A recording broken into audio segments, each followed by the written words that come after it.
Ooh, she, like, I'm not I gonna. think she's Let's start our Bible study with prayer. Yeah. Dear God, thank you for the time that we have to share. For God, the fun, for even the fun in the difficulties. And now, God, we're ready to study your word. We invite you to be with us. Open our minds, open our hearts. Help us to learn from you. We pray in Jesus' name. Amen. Amen. I love that record button. It does so much. It really shut us Everybody up. likes it. Yep. We Okay. put our little halos on. So here we are. Oops. In the book of Revelation. Is that frontwards to you? Yes. Yeah, me it's backwards. All right. So we are in the book of Revelation. And last week we went through a really wild one of chapter 13. Anybody have any comments or questions about the mark of the beast or the beast? All of the things we tried to learn last week. I listened to the recording and I was answering all the questions and nobody could hear me, so. I know that one. Okay. All right. Well, so tonight we are in chapter 14. We learned that probably the most likely the mark of the beast was probably Nero, who had been the emperor just prior to the one that was currently the emperor. And there was this resurrection legend or myth that he was going to be resurrected, which fits in with all of the stuff of chapter 13. But today we are in chapter 14. And we're going to go back to our favorite 144,000. So we're going to start with just verse 1 today, chapter 14. If everybody gets there and someone can read it. I've got it. I got it. I'll read it. Okay. I looked, and there before me was the Lamb, standing on Mount Zion, and with him 144,000, who had his name and his father's name written on their foreheads. All right.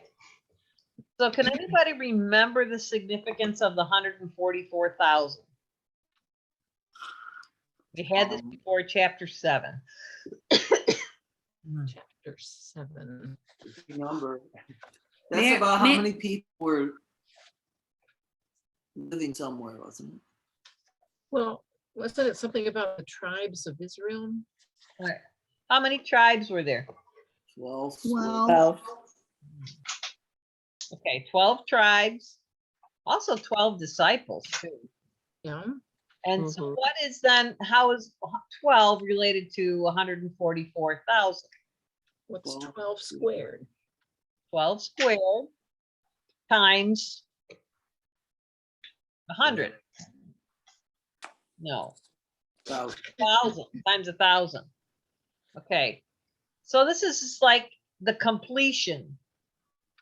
The 12 tribes, everybody in the 12 tribes. We realize that's the symbol of it. It's not going to be literally 144,000. We can't ever forget that these are symbolic things that are happening. This is not definite numbers.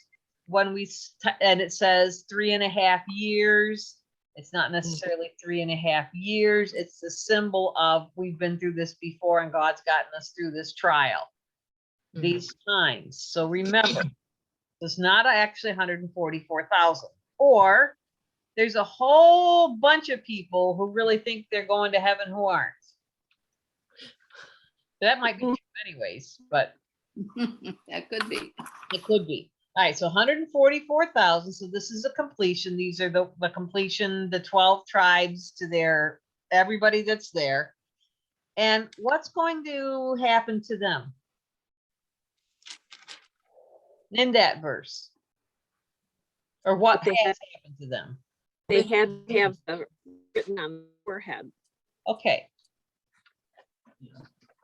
Now, we had this something before this that was similar to this. What was the last chapter?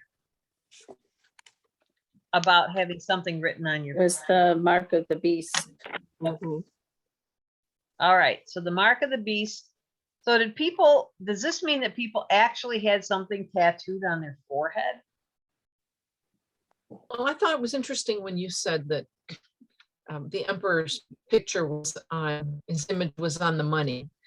And so, you know, you couldn't conduct business without the money. And so if you didn't have the money, you didn't have the mark. I don't know, something like that. Okay.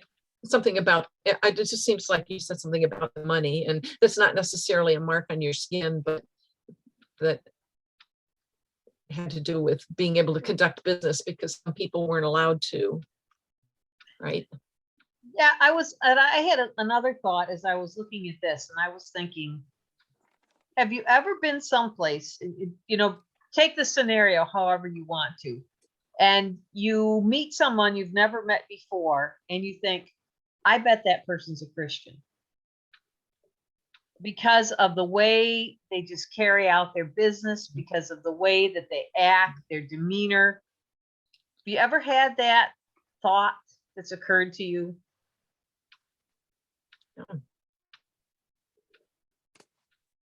Yes, absolutely. Okay. When I think of Alice Stoddard, There you go. you mean, And people just, when they really have Christ just exuding from their being, it's like there's a mark on them. mm, I was thinking about, they had the mark on the forehead. You see that person coming and you go, wow, that one has got to be a follower of Christ. And then I think about, go back then to the mark of the beast. And what are you going to see in these people? mm.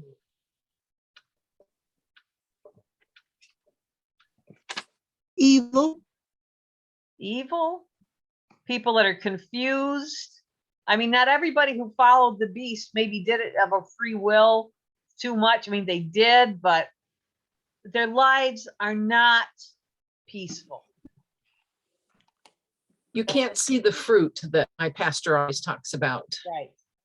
because he likes to say, and he's so right, that he assumes everyone is a follower of Christ unless they tell him that they're not.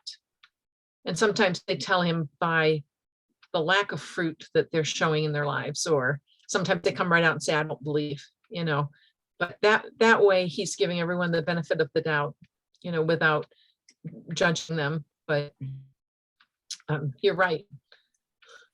Mm-hmm. You can kind of tell by the fruit that you see in someone's life. By your fruits, you'll know them. Yeah. And so maybe this is the mark of the beast or the mark of God. Just that internal mark that you wear, that you carry through how you live your life. Mm. Okay, I like that. That makes sense. Mhm. This is my own thought. Think of that. Well, Molly, I like it.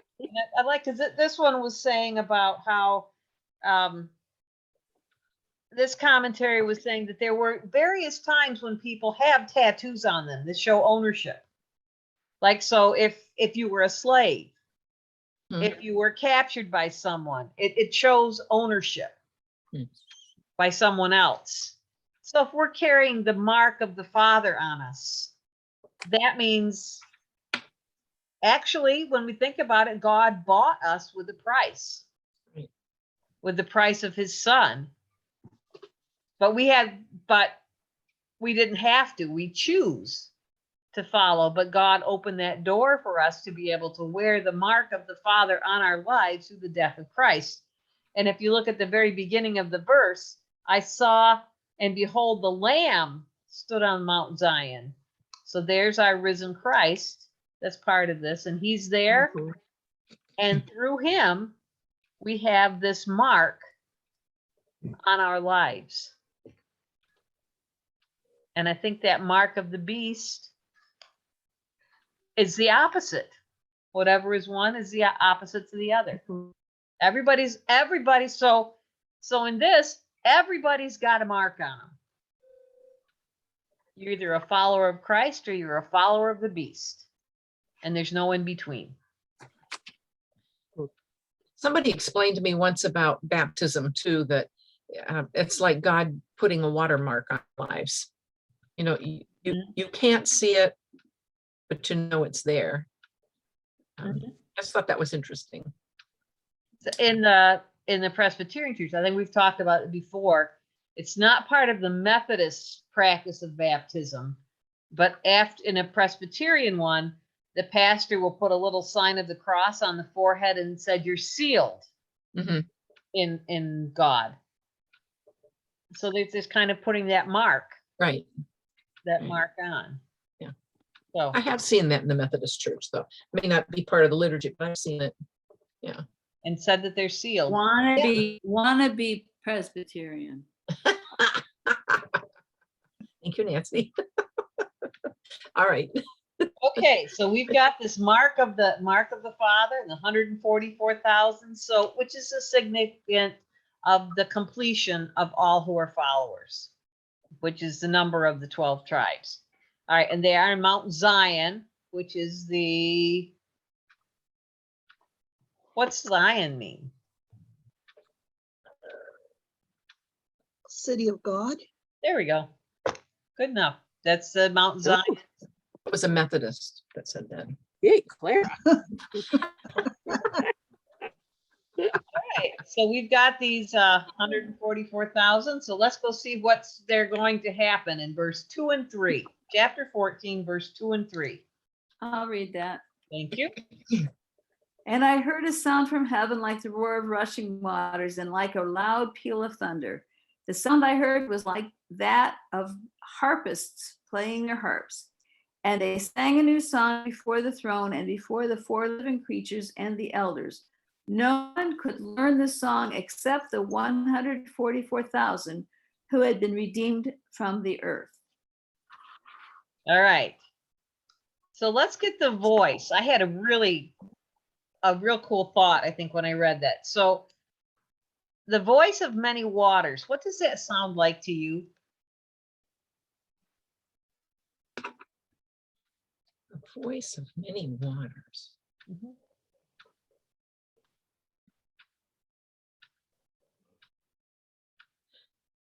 Mine says the roar of rushing waters. This is the roar of rushing waters, okay. That's my. Let me Mine says roar of mighty ocean waves. Oh, okay. There's a Mine says,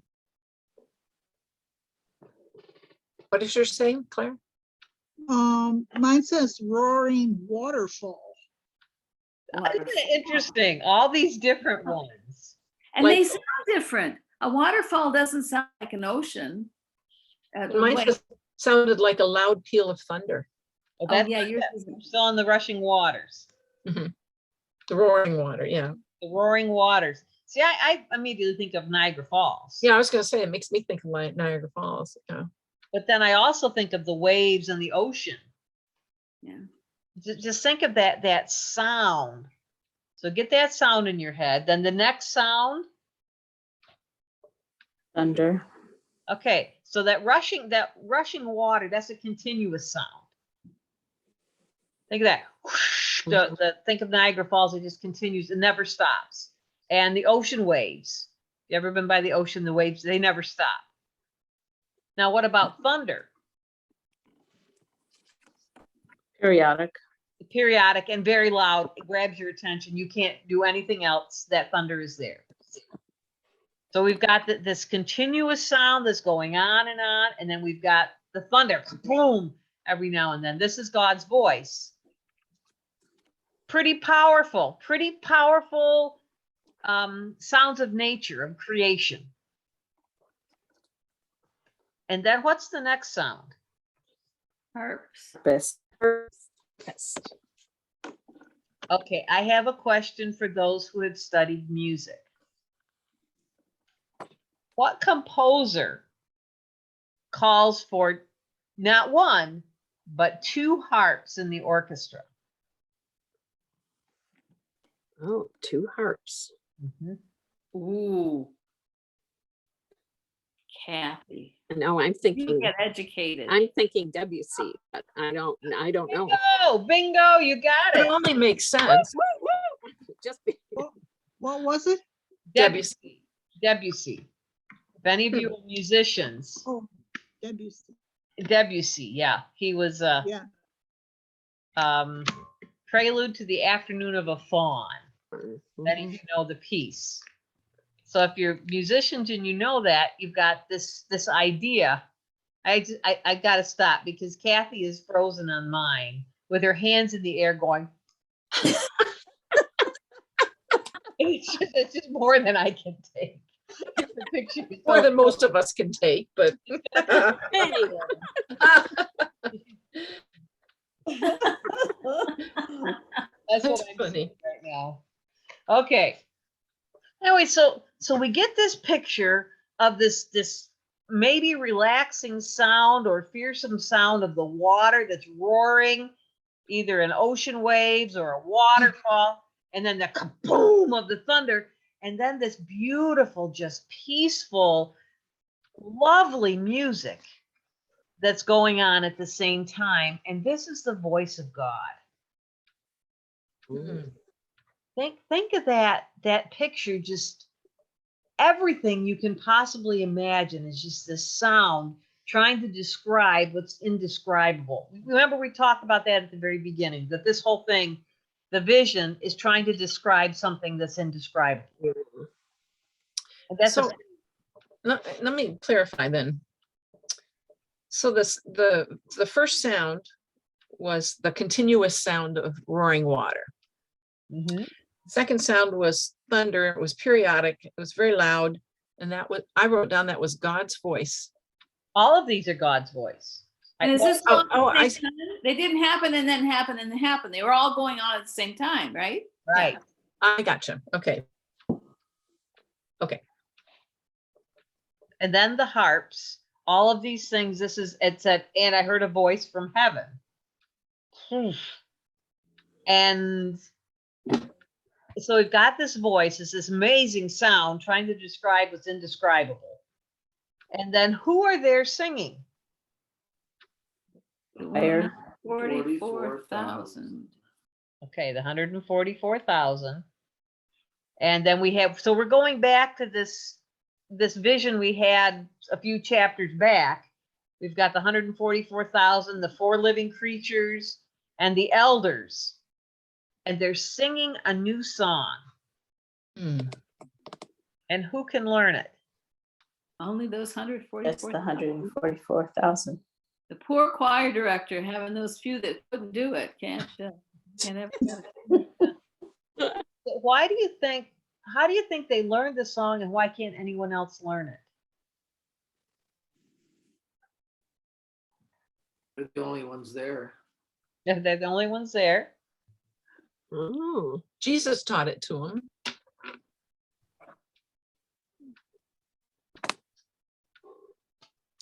And they they could hear his voice. Okay. And so what, so take that back to, I'm the good shepherd and my sheep know my voice and Ooh, ooh, I know my sheep. And so, maybe the others that are not part of that flock are not going to hear his voice like the 144,000 would. Mhm. Woo! Am I yes. frozen? Are you frozen? That's a, Yeah. I like that. I like that. Yeah, I do too. Yes. It's But also I just, that if you haven't had the experience, you can't really understand what someone else has gone through. Right. Think about when you've gone through a really awful trial of some type. Why do they have support groups for people that have been through something similar? Because you really understand what that other person went through. So here are the people that have been redeemed, purchased by God from the earth. They have all gone through this experience of understanding their sinfulness, of accepting the grace of Christ. And so in unity, they can sing this song together. And if you haven't experienced that, you can't sing the song because you don't know it. You can't learn it. Yeah, you don't know what you don't know, as you've said before too. Right. Right. You don't know what you don't know. Mhm. I think that's a pretty good commentary on Christianity. You know, the people that I laugh and I get angry kind of all in the same time when I read obituaries of people it's not even an obituary. There's this woman that I know, and she played in a band I was in, and I said to her, I was in this other church, and I said, "Oh, I read that you were on the list of 50-year members in this church." And she says, "Yes, I have been a member of that church for 50 years. Now, I was on staff in that church for 4 years, and I had never, ever seen her at any event or saw her name on anything possibly associated with the church. But she'd been a member for 50 years, and there was no disability or anything that kept her from coming. She just happened to be on that." And I think that same thing when I read obituaries of people who are members of a certain church. And they haven't been there for 30 years. Mm. They're not singing the song. They just, I mean, I suppose that's judgmental on my part. But if you're claiming that name and you don't know the song, that's just my little commentary, what I think. That's back to the fruits. Yeah, back to Whether you can see if you can. I mean, I'll just reiterate what Paul always says. He says, we're not called to judge, we're called to love. We can be fruit inspectors. Yeah. We can inspect whether there's fruit in someone's life or not, but we're not supposed to, we're not called to judge, we're just called to love each other. But that's that. Are you able to sing the song? Yeah. Are you able to learn the song? Well, you have to have had the experience. You have to. So I think that this is a commentary. So then we go back to, you either got the mark of the beast or the mark of the Father. And there's nothing in between in Revelation. And I think that's probably true. All right. So 144,000 listening to this incredible voice of God, singing this new song.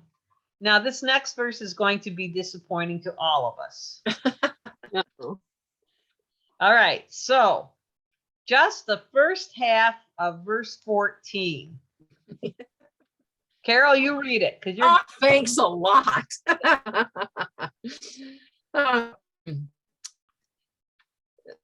Verse 4. 14. Yeah. Yeah, 14:4. Yeah. They're the men who have kept themselves pure by not having sexual relations with women. They are virgins. Okay. Okay. That's Right. enough. So this is the 144,000, and they're all virgins. Okay. Okay. Teach us about this, Molly. So, we might as well all just hang it up right now. So what do we think? I think, just this author has something that I think is a little ridiculous. So I'm going to say this. There is another possible interpretation. Well, the first one is kind of legitimate in that time frame. Well, let's see. Let me go back. Any of you, there's Paul wrote to the church and he said, "I wish you could all remain celibate like me, but it's better for you to marry than to burn." So Paul was promoting, because you're so distracted by your spouse and your kids, it would be better if you could just follow Christ and be celibate and not marry.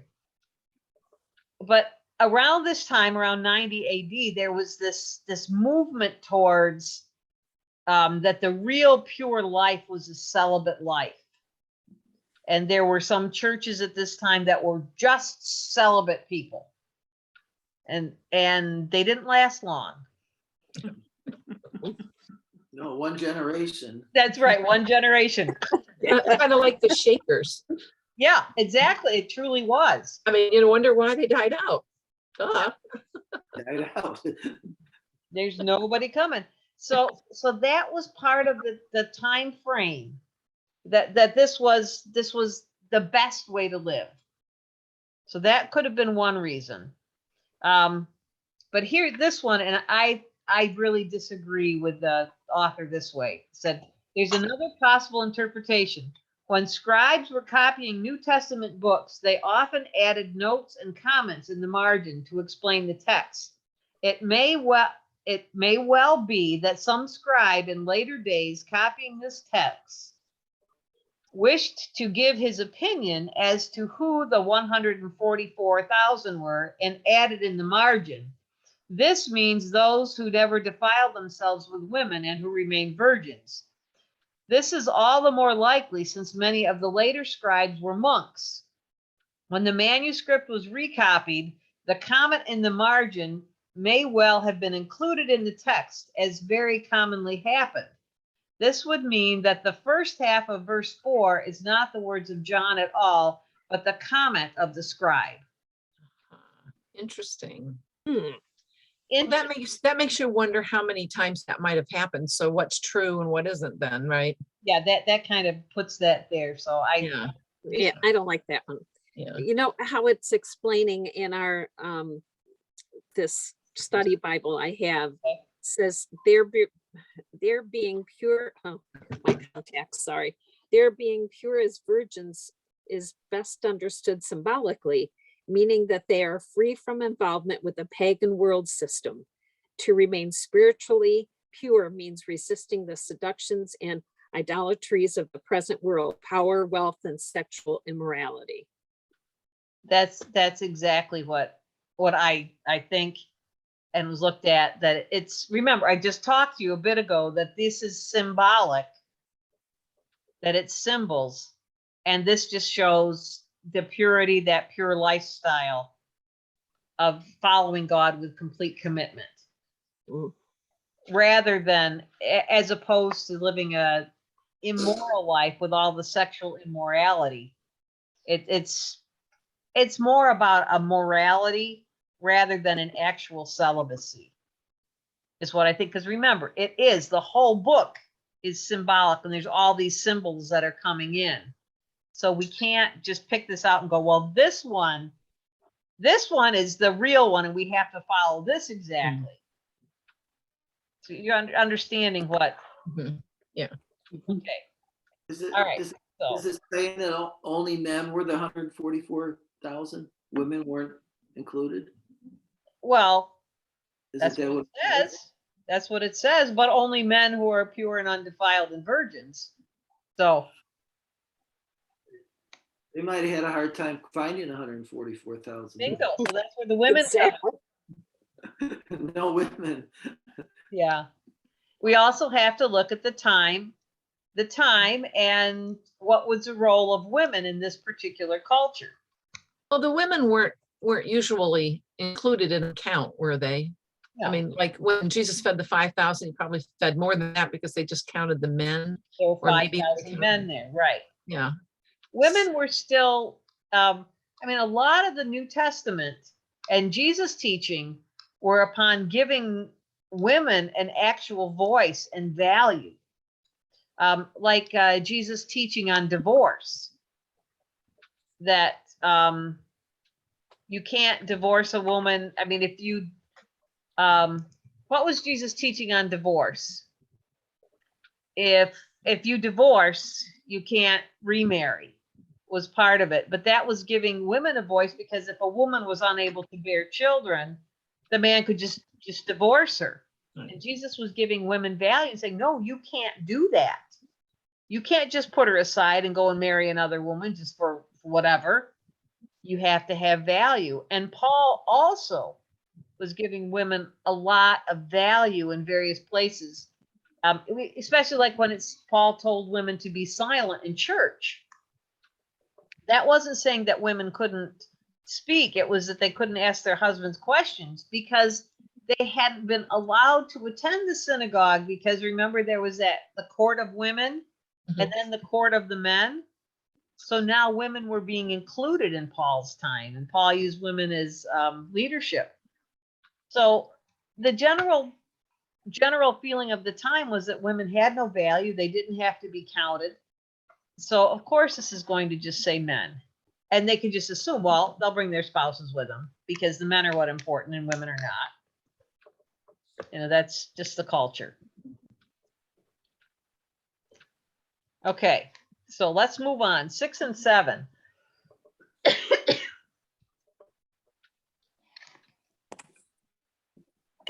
We didn't finish reading the rest of 4, did we? No, Oh, I'm sorry, I skipped a page.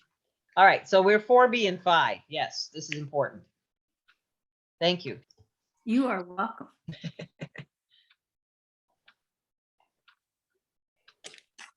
So Nance, are you going to read it? Oh, I just want to make sure that we didn't miss it. Okay, let's see. They follow the Lamb wherever he goes. They are purchased from among men and offered as first fruits to God and the Lamb. No lie was found in their mouths. They are blameless. Okay. What does anybody else have instead of they are blameless? Does anybody have anything else? they're faultless. Okay. What other translations do we have? It's kind of the same. It says they are without blame. So Okay. Mine says without blemish, Hmm. which I like that translation. So I want you to look at it. They were a sacrifice to God, to the Lamb. So I want you to think about the sacrifice that were laid out in the book of Exodus. Anybody know anything about the sacrifices that were prescribed that people had to bring to the temple? Well, they had to be without blemish. Mhm. Right. And they were for the first fruits. They were always the first fruits. You'd bring your best, and they had to be without blemish. And these were the sacrifices. So these are the sacrifices that go to the Lamb, the people that had followed the Lamb. Who's the Lamb? Jesus. Jesus. So they followed the Lamb, and then they're giving their lives as the first fruits. They're the ones that are blameless. Pretty nice picture. And in their mouth was no falsehood. Let's put that to the contrast of the beast. What was the beast's mouth filled with? Lies. Lies. Had the blasphemous names written on its head. So we've got this contrast. Everything in this chapter seems to be a contrast to the things that were before. All right, so they're following the Lamb. They're blameless. They're the first fruits of sacrifice. Now we're going to go to some more angels coming along. Now we're in 6 and 7. We've got 3 angels that are coming. I'll read that because you gave me an odd one to read before. Then I saw another angel flying high in the air with an eternal message of good news to announce to the peoples of the earth, to every race, tribe, language, and nation. He said in a loud voice, honor God and praise his greatness, for the time has come for him to judge mankind. Worship him who made heaven and earth, sea, and the seas of water. That's 6 and 7. Yep. Okay. Okay, so here we got an angel. What's this angel's job? Hearing the good news to the people. Okay, he was bringing it to, someone look up Matthew 24:14. 24:14. Yep, Matthew 24:14.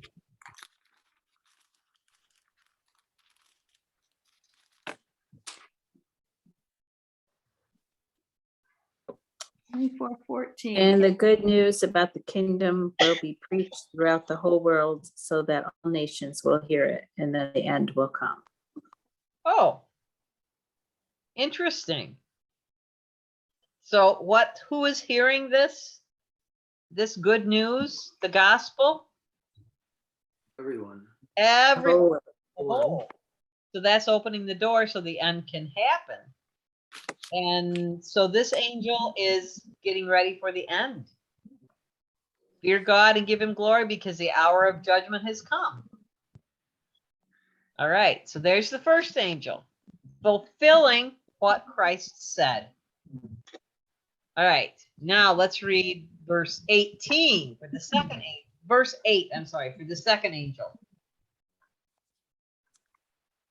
Then another angel followed him through the sky, shouting, Babylon has fallen. The great city is fallen, because she made all the nations of the world drink the wine of her passionate immorality. Oh, Who's Babylon? But the Roman Empire. Roman Empire. Very, very, most definitely. All right, we're going to have several verses, so I'm going to give you some verses to look up. Carol, Job 21:20. Dan and or Nancy, Psalm 75:8. Mary, Isaiah 51:17. And Clara, Jeremiah 25:15.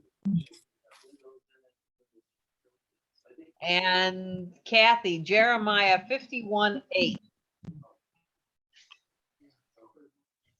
Everybody look up those verses.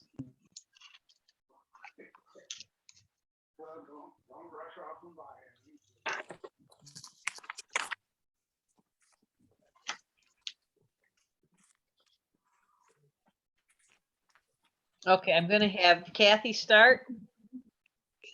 Jeremiah 58:1. Okay, just a second. 58:1. 58. 38.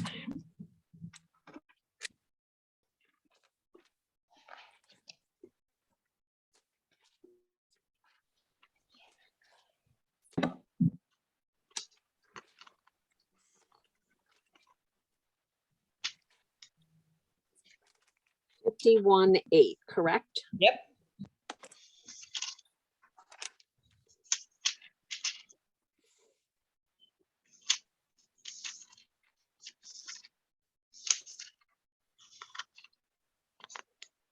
We are ashamed, the people say. We are insulted and disgraced because the Lord's temple has been defiled by foreigners. Okay, so this one is supposed to be telling us Babylon. Oh, that's the next one. Okay, all right. 52 is, yes, says the Lord, but the time is coming when I will destroy Babylon's idols. The groans of her wounded people will be heard throughout the land. Okay, so here's about this Babylon. Babylon is bad.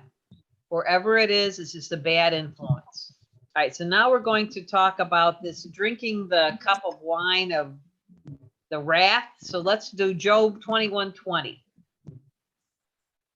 Oh, you know what, Pastor Molly? Sorry, I was reading something different. Okay, Even though 52 worked, but 8 is, but suddenly Babylon too has fallen. Weep for her. Give her Okay. medicine, perhaps she can yet be healed. Sorry. okay, there it is. So there's our Babylon. All right, now Job 21:20. I think that's you, Carol, right? Let sinners bear their own punishment. Let them feel the wrath of Almighty God. You don't have let him drink the wrath of the Almighty? Nope. Not 21:20. Okay, well that it's just a different. is that Isaiah? No, it's Job 21:20. Job, yeah. So different translations would say, let him drink the wrath of God. That's what I was looking for, but that translation doesn't. All right, now Psalm 75:8. In the hand of the Lord is a cup full of foaming wine mixed with spices. He pours it out, and all the wicked of the earth drink it down to its very dregs. Okay. Now Isaiah 51:17. Wake up, O Jerusalem. You have drunk the cup of the Lord's fury. You have drunk the cup of terror, tipping out its last drops. Okay, Jeremiah 25:15. The Lord, the God of Israel, said to me, here is a wine cup filled with my anger. Take it to all the nations to whom I send you and make them drink from it. Okay, so we've got this idea that's gone through the Old Testament. And do you remember that I don't have the verse for it? The verse, what did Jesus pray in the Garden of Gethsemane? Oh, take this cup from Take me. this Take cup this from cup from me. me. Yeah. So that's a cup of wrath Wow. coming. All right, so we've got that, and it's the wrath of her fornication. So once again, this is the opposite of the pure, undefiled, and now we've got the fornicators. These either or. All right, let's go 9 through 12. Revelation 9:14, 9 through 12. I can read that. Okay. Then a third angel followed them, shouting, anyone who worships the beast and his statue, or who accepts his mark on the forehead or on the hand, must drink the wine of God's anger. It has been poured full strength into God's cup of wrath, and they will be tormented with fire and burning sulfur in the presence of the holy angels and the Lamb. The smoke of their torment will rise forever and ever, and they will have no relief day or night, for they have worshipped the beast and his statue and have accepted the mark of his name. Keep going a little bit longer. Okay, this means that God's holy people must endure persecution patiently, obeying his commands and maintaining their faith in Jesus. More? That's it. Okay. All right, so here is the famous fire and brimstone. Anybody know where this image comes from? Well, Genesis 19:28. Let's see what that says.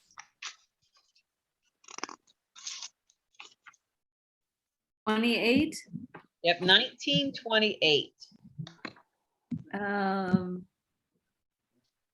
he looked down toward Sodom and Gomorrah, toward all the land of the plain, and he saw dense smoke rising from the land, like smoke from a furnace." Okay, so this image, I mean, Sodom and Gomorrah is the epitome of God's judgment. What happened to Sodom and Gomorrah?